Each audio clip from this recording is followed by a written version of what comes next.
Hi guys, it's the Great Fez, and I am finally back to start my next series, the um, Mun and Back fully automated lunar landing and return using KOS 2.0. Except this time it's to Minmus. Man, that is a mouthful to say. I wanted to do this because it's been 5 years since this video I made. I did it to try and get into SpaceX. I didn't pan out, but I had so much fun working on it. Put mm, maybe 100 or so hours into it, and now I've gained so much more experience. I've been able to do so much other stuff, all these Ascent programs that I wanted to actually apply it, and I was able to do this much faster. But life is busy, so it's taken me a while to get it all to this point. Um, Instead of making my own ship, I actually just downloaded the Saturn V, and for those who don't know, that's the ship that took the um, Buzz Aldrin and Armstrong to the moon and back. So I wanted to use it because that's what this is made for. So I also wanted to use it because there's a part in the mission where the service module actually has to dock with another part here, the lunar lander, and that I wanted to challenge myself to remake my docking script that I have. It's just kind of bad, and I don't really have it in a good enough repository, so I wanted to update it, and it works much better now. Um, what I'm going to talk about today is first I'm going to launch this ship, and the reason why I'm not talking about the launch is because I'm just using the old launcher script that I had from before, that I've talked about in my previous videos here in these first four for the Ascent program evolution. Um, that I won't talk about that, but what I will talk about is one part in the launch script where I actually circularize the orbit. Now, in order to do that, there's a bunch of different methods, but the way I do it is I calculate the speed at the apoapsis, um, calculate the circular speed at the apoapsis, which means how fast you need to be going perpendicular to the ground to be traveling in a perfect circular orbit. So I take what the speed that it will be at and the circular speed that I calculated, and that will be the delta V, and I just do a prograde burn at the apoapsis. So and I just add a maneuver node and I run an execution script to do that. And it's pretty simple. It's about the simplest method I can think of to do um, a circularization. And if you have a node execution script, then it works out pretty well. If you don't, there's a couple other different methods like trying to match the vectors to the circularization vectors. You can just continue to burn perpendicular, or uh, trying to keep your apoapsis in front of you. There's a couple different methods. Mine's not the best. It's just the way that I do it. It's just the easiest way. Um, just to touch a couple of points here. The equations here that I pull are just from Wikipedia. They are correct, um, but um, at the apoapsis, in case you didn't know, your velocity is going to be perpendicular perfectly to the ground, and same as the periapsis. So it makes it very easy to subtract the two because a circular velocity vector and the apoapsis velocity vector. Sorry, it's doing its thing over here. Pause for that. So the circular velocity vector and the apoapsis velocity vector will be pointed in the same direction. So that's why you can just subtract the two magnitudes. Um, and this vis viva equation is very important. I use it quite a bit, I think. And for anyone who doesn't know, it's like the go-to equation to determine the velocity for any any place along your orbit. You need this equation here, and you can Google the vis viva equation. It's a very I don't want to say simple to derive, but it's a very simple to understand equation. You just need the gravitational parameter of the body. You need the radius that you're trying to find the velocity at, and the semi-major axis. Um, if you put in like the semi-major axis of a circular orbit, these two actually cancel out, and it'll actually give you this equation here, where you just divide the gravitational parameter by the radius. So it's kind of like a guess there. And if you put the apoapsis uh, radius here gives you the speed of the apoapsis, so that's why I use it here. And you can also get the speed at the periapsis as well. So once you calculate this, you you multiply, or sorry, you calculate the delta V that you need, and then you just create a node putting all the delta V into the into the prograde, and the time that you do it at is when the ship will be at the apoapsis. So that's going to take a while here. I'll cut back to this. I love watching this, but I've seen this hundreds of times, and this isn't the focus of the video. So um, while that's running, I'll also talk about some of the other stuff. This is going to be the Kerpollo master script that I'll be running at the very end of all this. So it's going to go through launch, rendezvous. It's going to run a calculator to match the plane of the orbits and set everything up. Then create a transfer node to actually rendezvous with the body. Then it's going to do the docking maneuver where the lander is going to detach. Ah, so many things are happening. Sorry, the second stage cut off, the top section, the launch escape tower shot off, so lots of noises. And it's still burning. It's going to burn for a little bit longer and then do the circularization maneuver. So I can actually cut to that right now. So you can see at the apoapsis, I created a maneuver node, and the apoapsis and periapsis are very close together, so I did my calculations correct. I don't need it to be perfect in any way, just close enough, and this stuff does it pretty well. I've talked a bit about my execution node script in a bunch of other videos, I believe. So I don't want to talk about it here, but it's just a simple, point to the burn vector and then burn and circuit and finish the maneuver node. Um, anyway, where was I? So it does a launch rendezvous to bodies to put yourself in the transmunar orbit or transminmus orbit, whatever you want to say that. And then it does the docking between the lander and the service module. Then we're going to run a capture script here. And then we're going to circularize once we're in the SOI and that's sphere of influence. Once we're in the sphere of influence of Minmus, we're going to put ourselves in a circular orbit. So I'm not going to go through all of that today. I'm just going to go through the change of how the change orbit script works because it's actually pretty interesting, and just wanted to show that little piece of added logic to the launch script that I created. Now this change orbit script is quite extensive. Took me quite a long time to work out, but it works out pretty well. What it does is, given a lexicon with these values, it will put the ship into an orbit with these what they're called orbital elements. For those um, that are unfamiliar with that, orbital elements are essentially, think of them as almost like GPS coordinates. They kind of, where GPS coordinates tell you where you are on Earth, the orbital elements tell you what your orbit looks like, what shape it is, and how it's oriented, and how big it is, and stuff like that. So the inclination is, you can see how the plane here is above the plane of reference. So that's how much it's tilted. The longitude of ascending node here, it goes from this line around and is measured to the ascending node here. And the ascending node is if your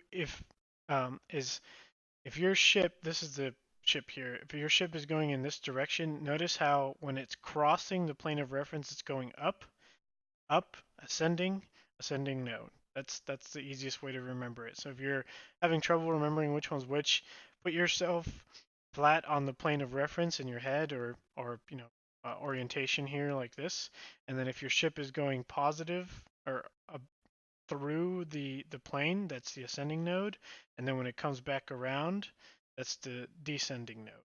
on this side here. So the longitude of ascending node is essentially the angle from the reference direction in right-handed coordinates, in right-handed, uh, you know, angular coordinates, from there to the ascending node. That's why it's called longitude of ascending node. It's pretty self-explanatory. The argument of periapsis is where the periapsis is located angularly.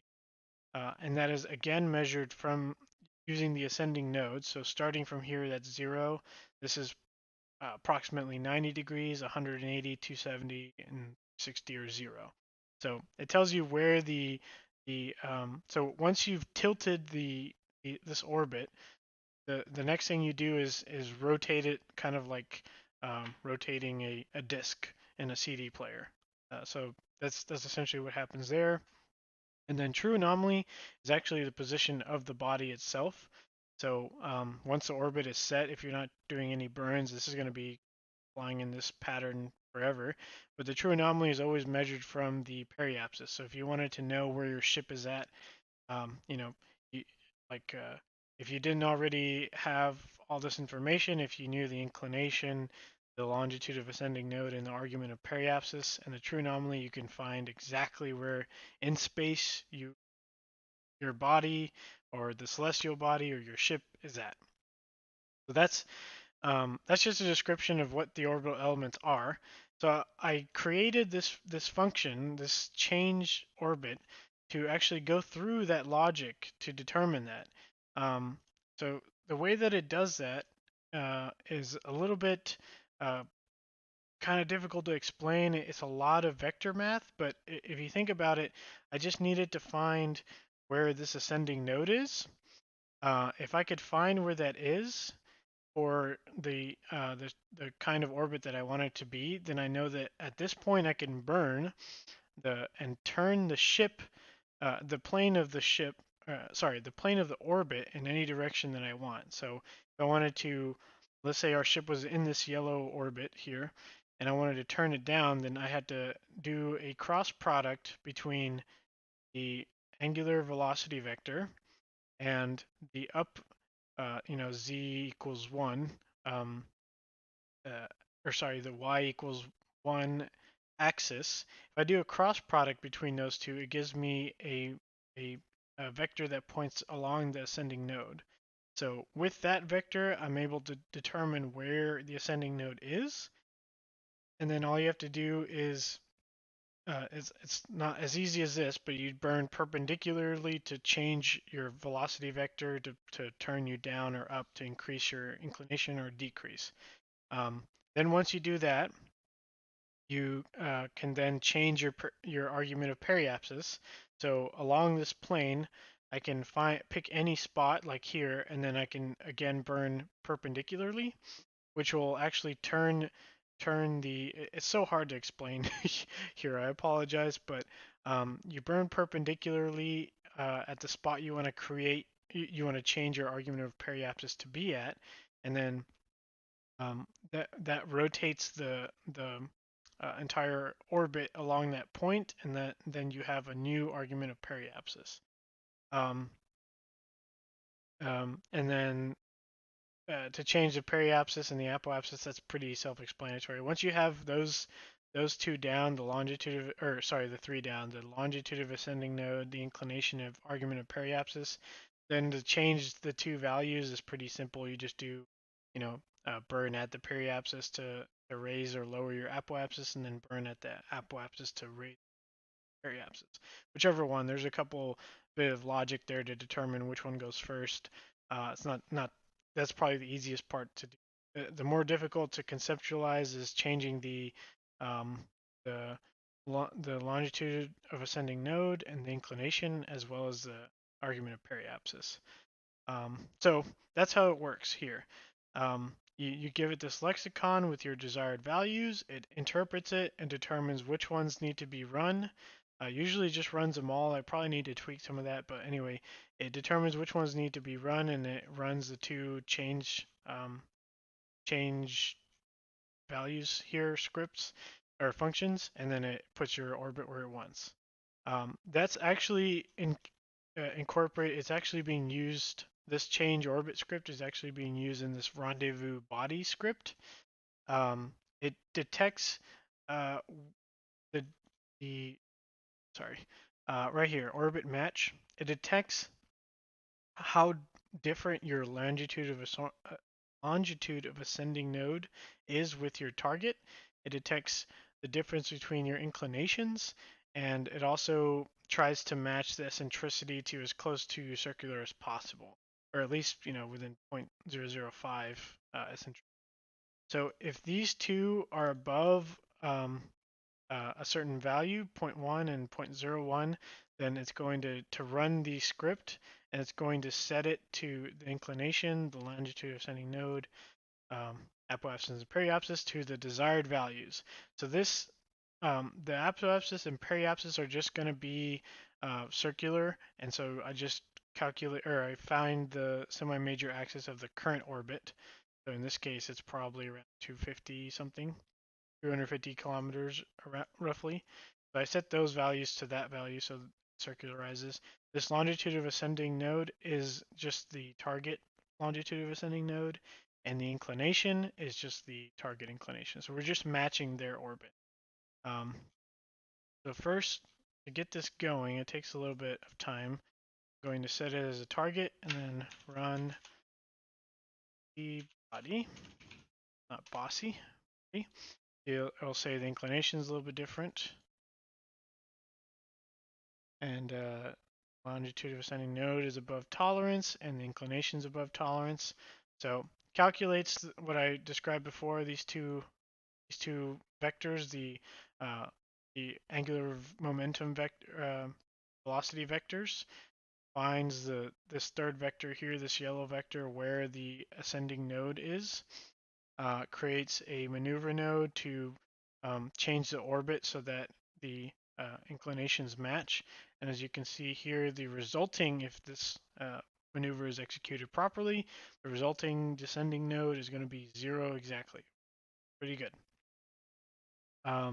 This ship is very slow in the third stage as far as turning, so I apologize if this takes a while, but um, uh, again, it's just using the execute node script. It's nothing crazy.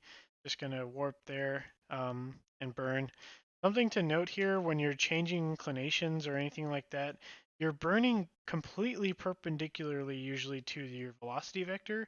So the higher your speed is, the more it's going to use, the more delta V you need to change it for a given angle.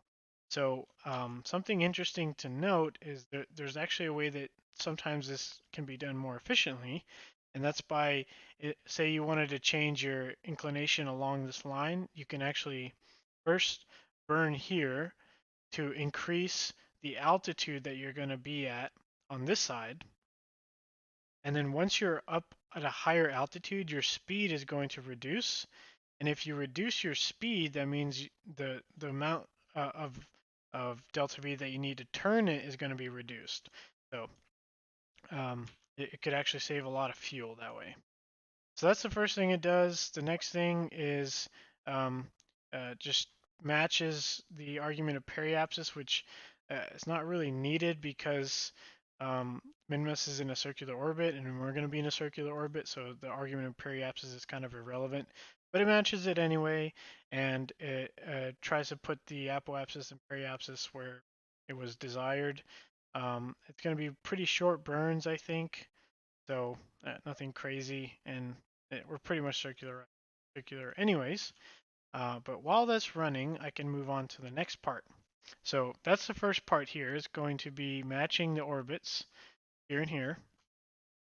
Then it's going to be going through this iteration to determine where to burn the ship, or where to create a maneuver to match the to rendezvous with Minmus.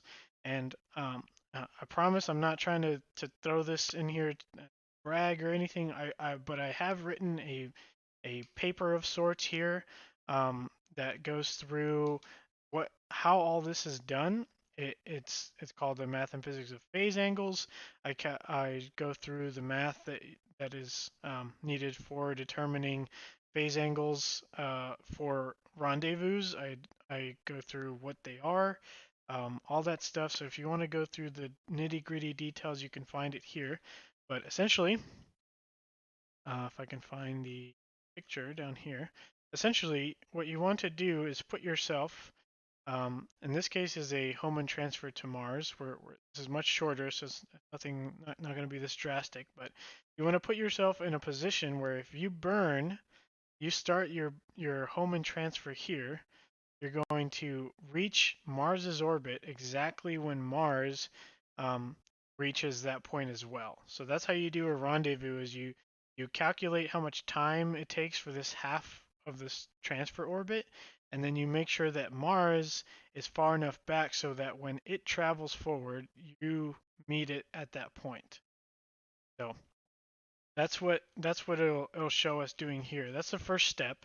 It's going to calculate the position where if I were to burn and create a Hohmann transfer, yeah, there you go. A Hohmann transfer. I'm going to run this again when I slow it down, but I want to finish this talk here for a second. It creates the Hohmann transfer that will rendezvous with the ship. So we already gotten a point that we're touching the ship, sorry, the body, and now it's iterating so that it creates the periapsis is as close to my target as possible. So I want it to be around 30 kilometers. So you can see it's oscillating between 29 to 30 kilometers, and trying to reach that optimal point. Because Minmus is so tiny, these increments are very, very small. You can see here like very tiny steps. Oh, sorry, if I zoom in here, very tiny steps are going to be changing quite wildly. Um, and it's quite unfortunate because usually this works out pretty well.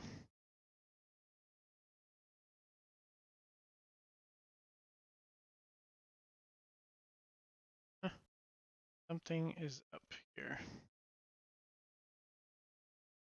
But anyway, once it reaches 100 iterations, it cuts off. But as you'll see, when it actually burns, it's not super accurate. So, oh well.